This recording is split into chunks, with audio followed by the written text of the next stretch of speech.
Hello everyone, it's Christine here and I'm back for our stitch along, and our stitch for today is Danish knot stitch.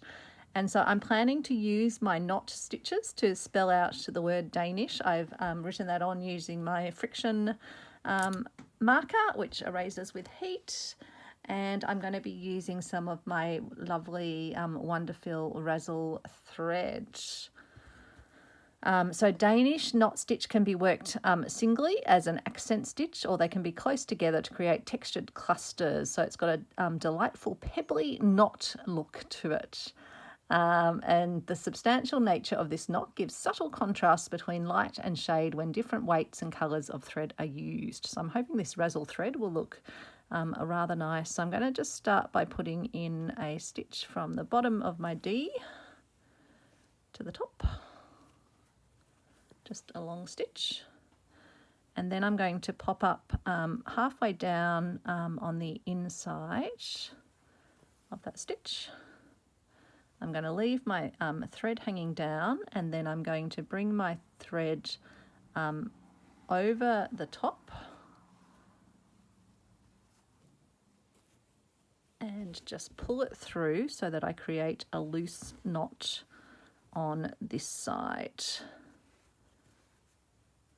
Then I'm going to pass it over the other side and pull it through so that I get a second knot. And I'm just going to pull it until a double knot forms in place, which hopefully you'll be able to see. And then I'm going to pop back down to anchor it back into the fabric. So let me just get that knot sitting nicely. So hopefully you can see there's a little double knot there. And then I'll do the same.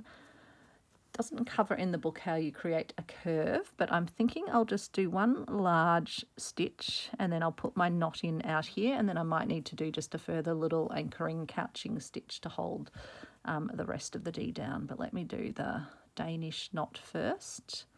So I've pulled my thread till it forms the shape of a D. Then I'm going to pop out just outside of the D, halfway around. Hopefully I've not got a knot at the back, but I have, so we'll just don't need the knots at the back, we only need the knots at the front. Okay.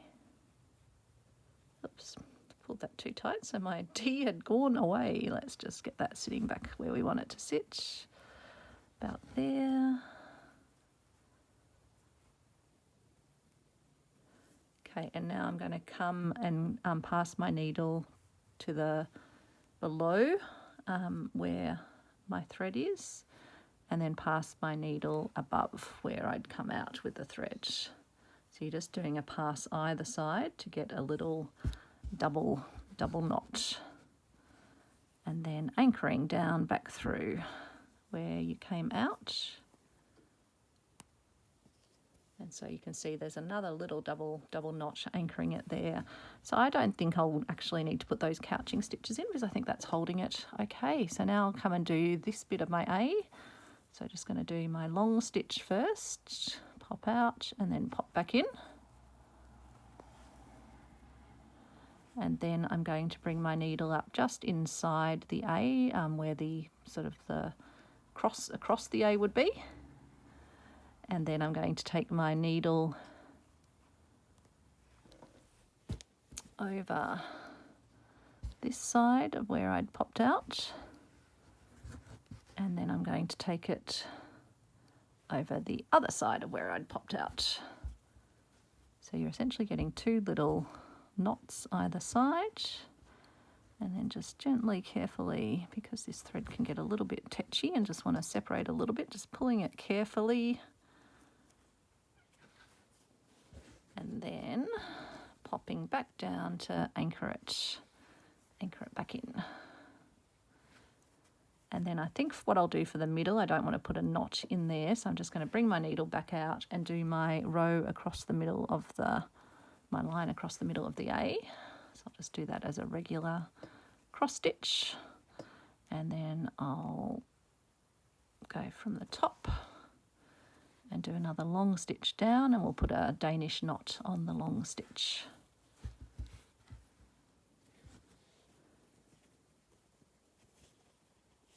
again, I'll just pop my needle out just outside of the A, halfway down, put the one knot on the thread hanging down, put a knot through. So you're not passing through the fabric or the thread, you're just wrapping the thread in a sense with a knot. And then on the other side. And then that is what creates that lovely little double knot effect. And then anchoring it down again. And it's when you sort of pull it through, then it gets nice and tightened up. And then we'll continue over and we'll come over to our N.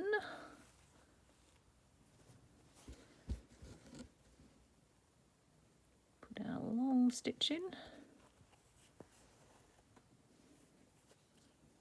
Hold it tight, pop out halfway along, pass a stitch under and pull it round, and then pass a stitch over the thread on the other side and pull it through.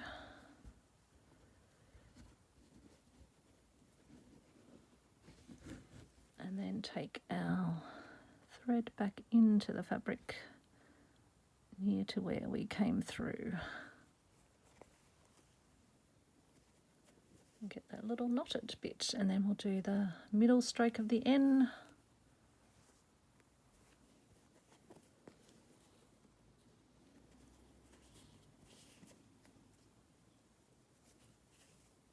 So again, a hoop might help you here. My fabric scrap's a bit small for it, but I just had it floating around my desk and I thought, oh, that'll be cute. Nice colour combo. So again, creating our knot on this side, and then our knot on the other side.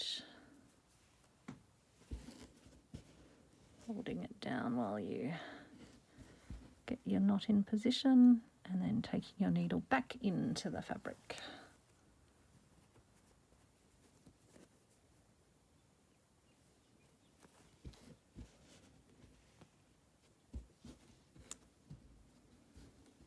My thread's trying to sort of get a bit twisty. I'm just going to let it unwind for a moment. Spin around. So I hope you're having a great day or a great evening. Hope the world is being kind to you. We need more kindness in this world, I reckon. We have a very kind stitching community though, that's the good thing. It's a very kind, safe and loving space. Very caring space. So always make sure your thread's sort of sitting down below where you're bringing your needle through and around.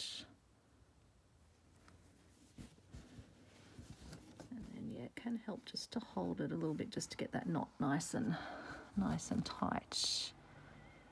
And then taking your needle back down. Okay, and then over to do our eye.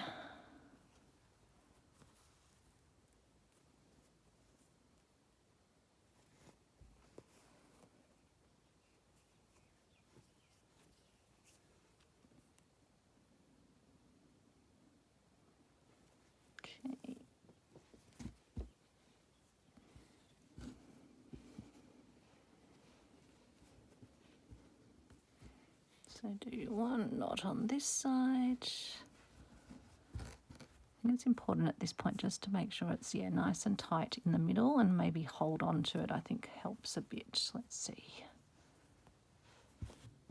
And then pull the second knot. Yeah, that just helped keep it a little bit tighter. All of this is just about finding your technique that works for you. What works in a book or works for someone else might not always work as well for you. Now, what are we going to do here? I reckon I'll go round part of the way of the S, a bit like I did on the D maybe. Let's see how this works.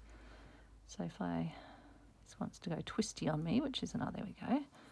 So if I shape it so that it's sort of sitting where I want the S to be, and then maybe I can do my knot on this from this side, which which will hold it sort of there while I'm doing it.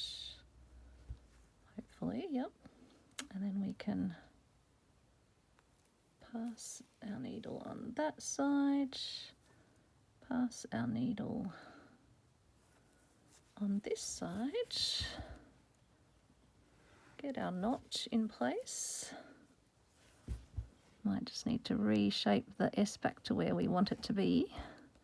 Pull the knot tight, and then I can always, yeah, as I say, use a couching little stitch to just hold the top of the S in place, which I think I will need to do here. So I'll just bring my needle to the front, and then I'll pick up this little thread that I want to be sitting up here, and just couch that, just putting a stitch over it to hold it up where I want it. And then I can come down and do the second part of the S like this, down to here. Again, let's just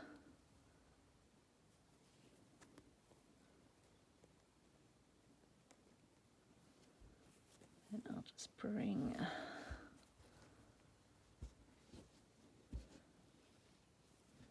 to make that shape itself again for the S. Actually, I might work on the inside here just to make it easier, because that will help to hold it. So I'll just turn my piece up this way,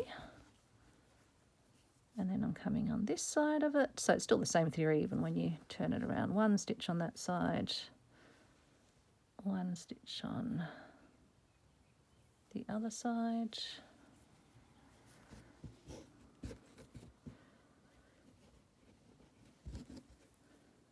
And then back down into the fabric once you've got your knot sort of tightened like that. That seems to be sitting okay without having to put another stitch in, I think. And then onto the H. Just checking I didn't have any knots that I didn't want at the back. Only knots on the front, thank you, thread. Now I'm just going to let it unwind because it has got a bit twisty again. Okay, we'll do a long stitch, and I'll pop my stitch out here just under the H, then one stitch on this side, pulling it back to center, and then another stitch on this side, pulling it back to the center.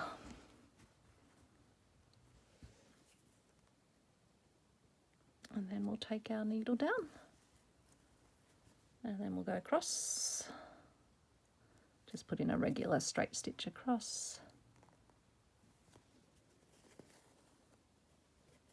and then we'll do our long stitch down. So the little Danish knot is almost couching the thread down. So we'll then just pop up over here,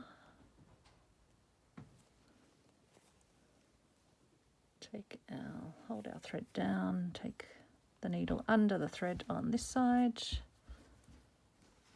and draw that back to the center so that first knot rests against that little center thread, then bring our other needle down on the other side, draw the knot across to the center, and then we'll just take our thread to the back,